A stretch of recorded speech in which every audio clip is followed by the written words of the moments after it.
look, in the last 24 hours, Andrew Yang has received $1 million from two billionaires who are determined to buy access at City Hall. They want to protect the interests of the wealthy and to privatize public education. Two billionaires, $1 billion. It's clear that they want to stop me and our progressive agenda.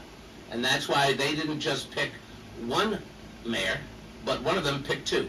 They want all bets at the table because they have to stop me. One of them is Kenneth Griffin.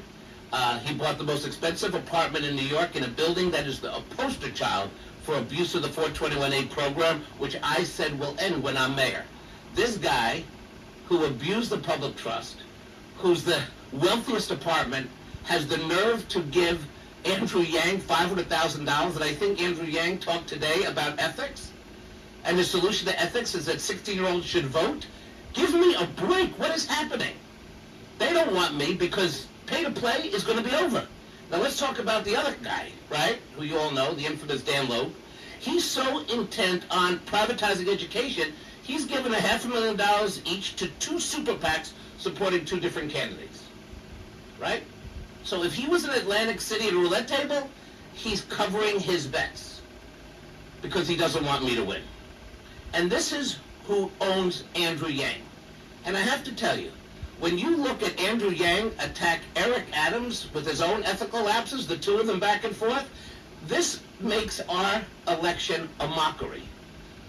But all of you know that this election is not going to be decided by Dan Loeb or Kenneth Griffin, though I would like to see his apartment. It's not going to be decided by those two characters. This election is going to be decided by the people. And everybody knows that I've been in this position before.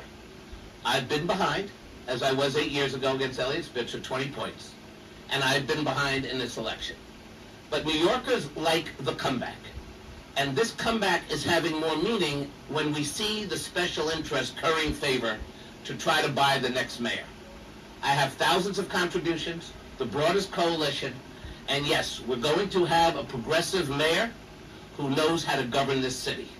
Plain and simple. But I've always said that, put away the polls for a second. This election is going to be decided by the people of the city, and what they're looking for, I believe, because I talk to people all over the city, they want a couple of things. They want a mayor with real political skill, because we're going to have to navigate Albany and all the challenges. They also want a mayor with experience, someone who served in Albany, a borough president, and a controller who knows the finances of the city. But they also want someone with a broad vision, who can walk in on day one and build real affordable housing and clean up our education system and stop the lobbyists and special interests from once again returning to City Hall. There's going to be no agents of the city in the Stringer administration, and they know it. There's not going to be a couple of billionaires hanging around outside waiting to game the system with their very high-paid lobbyists, because these jobs are not going to exist in the Stringer administration. The only lobbyists that we're going to find are the people who go to my town hall meetings and talk about their potholes, talking about their kids' education.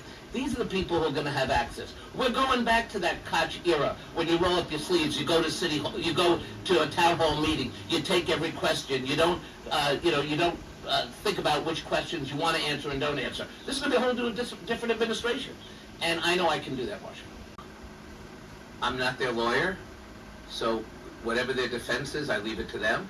What I am telling you going forward, that is pretty clear that the rules are murky, the relationships are murky, and we have to begin to change that. The plan I'm putting forward would fundamentally end any of these questions.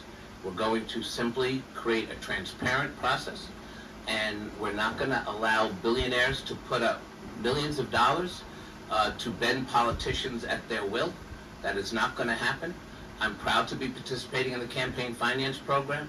Any outside expenditure for me, as far as I understand, because we really don't know, has to do with union money that represents hundreds of thousands of people, and not just one or two billionaires who wants to privatize education, wants to privatize city services. This is a fight for the heart and soul of our city. This is a fight for city workers. It's a fight to provide and protect essential services. And the fight between Eric Adams, Andrew Yang, and myself right now, we need a progressive who knows how to govern, because this election is now there's a real attempt to hijack this election with special interest money and the pay-to-play culture that unfortunately has existed too long in the city.